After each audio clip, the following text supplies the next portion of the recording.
Folks and modelers, I'm back for another build update. So I have started this kit USS Ticonderoga at 1/350 scale from Mini Hobby Models. So just before I get into the build, I would like to talk a little bit about this kit, which I did say they were a copy of the Dragon's kit. So what I have here is, this is from Mini Hobby Models, and these instructions I've printed it out from the ScaleMate's website. So this is a Dragon's kit's instruction manual. So I think you can see some similarities except for the hull, which the Dragon's kit is a two-piece hull and Mini Hobby Model is a single piece with all these motorized things here. So there are some difference, which is the rotor blades. So actually the rotor blades are a bit longer, supposed to be longer, but since this is a motorized version, they have to probably make it shorter so that it goes to the motors. But as you look at the parts assembly, they are actually the same. So if I move on to the next page, you can see that the instruction manuals are actually, I would say, the same, but of course the part numberings are not the same. So this is what I mean by, this kit. Basically the design, the layout is actually a Dragon's kit, I would say. So I'm not sure how they worked out between these two companies on the, their whether they have a license to produce this. So instruction manuals basically is the same for the Dragon and Mini Hobby Models. So anyway, getting into the kit itself, I would say I'm about halfway through. So I have detached all these, the motors, the battery compartment from the hull, because I won't be using this. And also for this deck here, there is a switch hole which I had to fill out. And also later on I will have to fill out these two holes, which is actually, they're using screws to attach this deck, because I think if it's a motorized version, they have to take this out and replace the batteries. So I will fill this and cover it up. So for the hull, I have done quite a bit of a cleanup. There was a lot of parting lines, gates. And this front piece here is a separate piece compared to the Dragon. Dragon comes already together with this since it's a two-piece hull. So over here there was a lot of filling to do. I've used a lot of stretch sprues to fill in the gaps there, because this piece was actually too flat. It was actually almost like flat at these connecting areas here, so I had to put a little bit of curve, some radius, and then so the unrealistic part about this kit would be these rotor blades here, because the actual ship, the rotor blades are probably from here all the way, and there's two supports. But this design is actually for the motorized kit. So it comes out from here. So that's the unrealistic part, and I did not try to modify it to, you know, for the rotor blades to come out from here, because I think that would be very difficult, and there will be these kind of curved things over here which I don't think I can scratch build that. So I've just done it as it is, but I did try to lower down these rotor blades, and then try to shave off a lot of thick plastic there. So that's the hull, and then I've also already assembled the superstructure here, and I've already masked it because I want to paint the side of all these superstructures. So this superstructure was not that bad actually for the fit, but these holes over here, I had to fill them out because actually these kind of holes will create a lot of gaps when you attach these parts here. So instead of like, there was some tabs here, but I've already cut it out. So, you know, to fill out these gaps would be quite difficult after this part is attached. So instead, I fill it out, then later on I will just glue this piece over here. So I've done that for all the other side decks here, which, you know, cover it up with some plastics, and same goes for the other side. And then for these things here, there were some gaps on these areas here. This one I've used the putty, so same goes for here. So this part here, there was some step, but I've had to clean that up.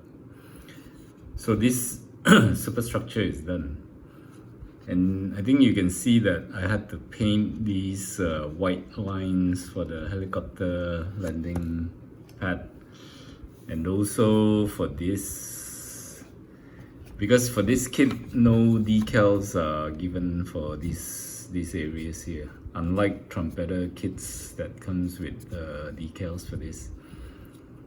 And I did not use masking for these lines because there is a raised line here, so it will be a bit difficult to mask this. So maybe it still needs some touch up to make the lines look better. But these are all just freehand paintings, and you have to actually, for the white color, have to be painted over and over again, because I think, as you know, white paints are not so easy unless if it's airbrushed. But since I had to use brush, I had to paint it over and over again. So I've prepared these decks here, which after this I'm going to attach all these deck pieces here, and then I will have to do some cleanups before I do the hull. And for this front piece over here, there is a bit of I think you can see that there is quite a big, it's not really a gap, but the surface is not flat, so I will need to fill in all these areas here.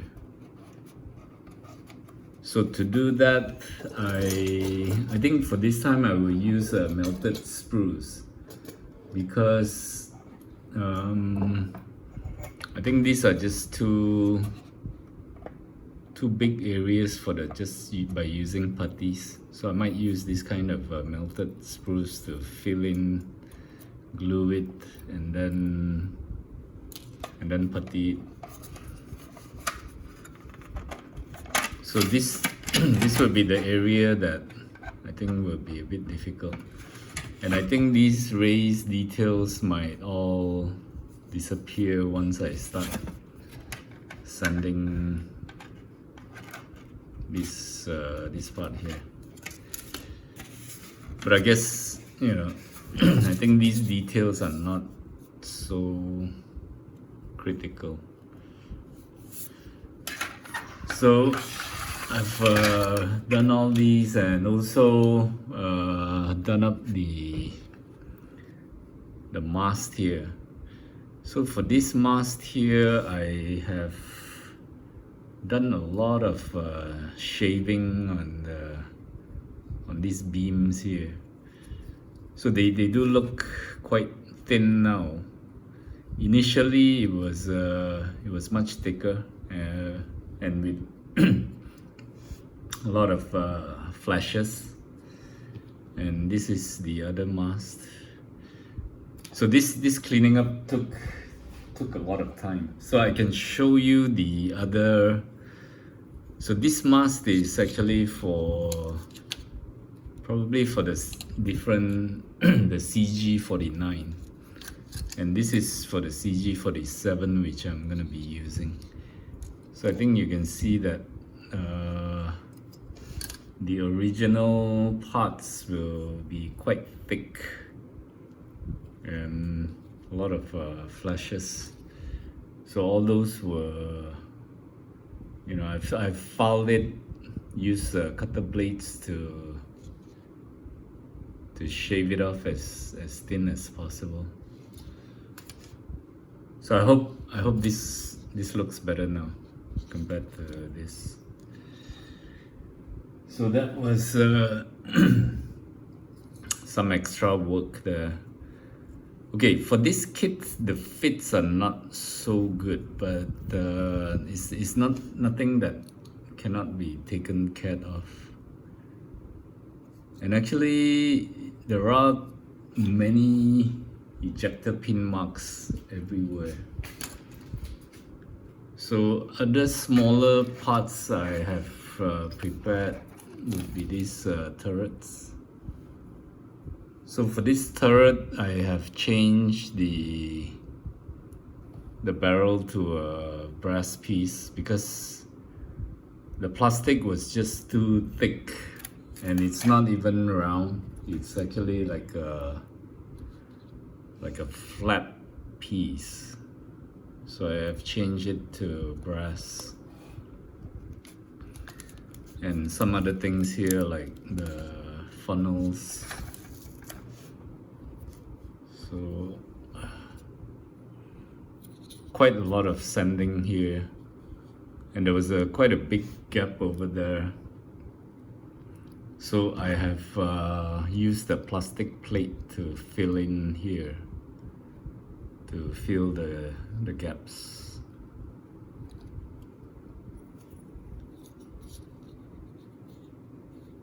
So for this kit, actually is not it's not so bad actually, and I kind of enjoy working on this because the kit has details, except that the parts are not, you know, in such good quality. So yeah, a lot of cleaning up have to be done.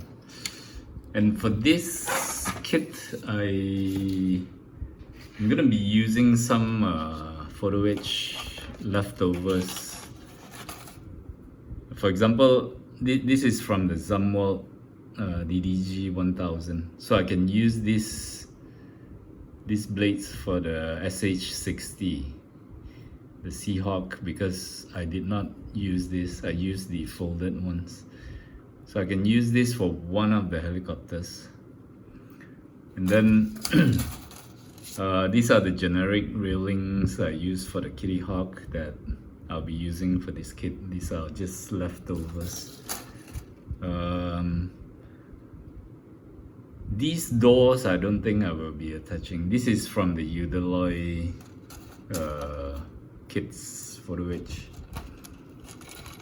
But I can use the helicopter decks nettings like these, because this mini hobby model have no photo etch provided, and I was not planning to buy the White & Science premium photo etch, so I'll be just using some leftovers here.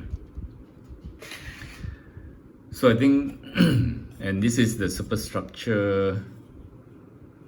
Actually, this Superstructure parts is a bit not the shape is a bit off, so when I attach this part here, which is supposed to go on top, doesn't really fit that good, but there will be some gaps, but I'll fill those gaps. But actually the details on the surface is, you know, I would say it looks quite nice. So all these will will go on to the deck here. Okay, wrong direction there. So I think it will be something like this. And I think this ship is quite big. I think it's about 500 millimeters in length. It's gonna look like that, I think. So this piece is something that goes at the back here. Then the rest of the stuff will all go onto the deck. So after this, lots of painting to do. Then small parts will go on the Superstructure. And then turrets, some weapon systems. Then it should be completed. So I think for this time, this is all for my update. I will come back with another update. Not sure if my part 2 will be completed or not, but just stay tuned for that. I will come back with more details. So I hope you like this video. Give me a thumbs up, subscribe, and as usual, happy modeling, and cheers for now. Goodbye.